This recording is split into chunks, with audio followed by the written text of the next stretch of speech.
Salut tout le monde. Putain, ça fait longtemps qu'on s'est pas vu. Aujourd'hui, on va parler de tout petits dinosaures là, les dinosaures de poche. Parce que j'avais envie. Depuis quand je dois me justifier? Voilà, parce que j'avais envie. Donc on parlera pas de Compsognathus et Microraptor, Archaeopteryx et compagnie, parce que tout le monde les connaît, ça y est. On se souvient, a toujours voulu la vedette, ceux-là. Et donc, sans transition aucune, on va attaquer Enkoibasaurus. Son nom est tellement bizarre que je vous l'écris parce que entre comment ça s'écrit et comment ça se prononce, il y a un énorme fossé. Donc cette étrange créature a été découverte en 1996 en Afrique du Sud, mesurait 1 mètre de long et était probablement herbivore. Pour le prochain, vous vous en serez douté, pour une vidéo comme ça, on n'allait pas échapper à du bon vieux raptor. Et voici Balor, qui est donc l'un d'entre eux, qui a été découvert en Roumanie en 2010. Bien que sa taille n'excède pas celle d'une dinde, il était très robuste et pouvait donc mettre des bons gros coups de physique assez propres puisqu'il était carnivore. Et bien entendu, comme c'était un raptor, il avait la grosse griffe rétractible en forme de faucille qui sert à égorger, à éventrer, à découper, à massacrer. Ouais, vous avez compris.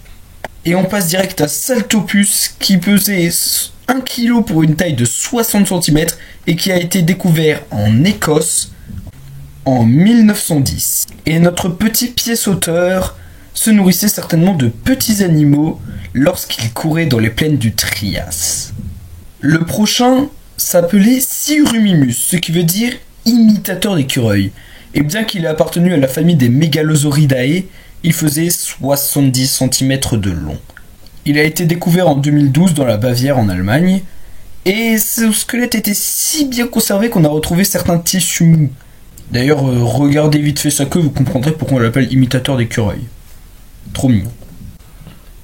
Parlons maintenant de Pegomastax, qui veut dire mâchoire puissante, qui a été découvert au Cap en 1966 et 1967, mais qui n'a été décrit qu'en 2012. Bah alors il faisait quoi? C'était la grève des biologistes. En tout cas, ce petit dinosaure bipède de la taille d'un chat se nourrissait de plantes solides qu'il mâchait avec son puissant bec. D'où son nom d'ailleurs, mâchoire puissante.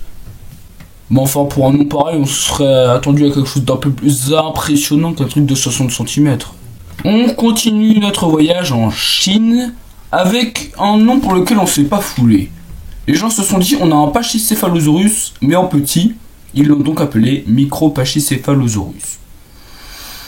Et en plus, c'est le nom de dinosaure le plus long avec 23 lettres. Vraiment.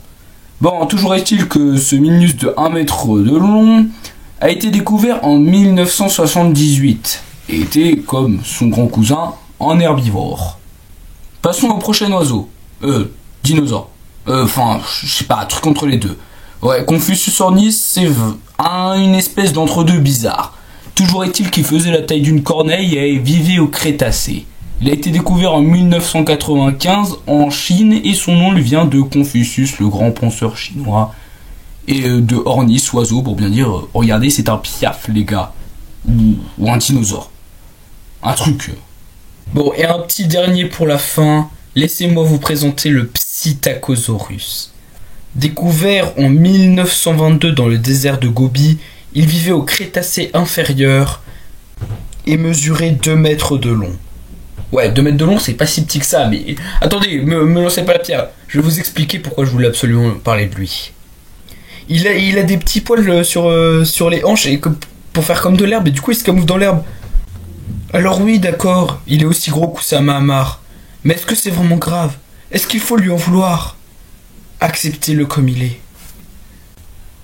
Bon, sur ces belles paroles pleines d'émotions, je vous dis au revoir, j'espère que cette vidéo vous aura plu, et à la prochaine!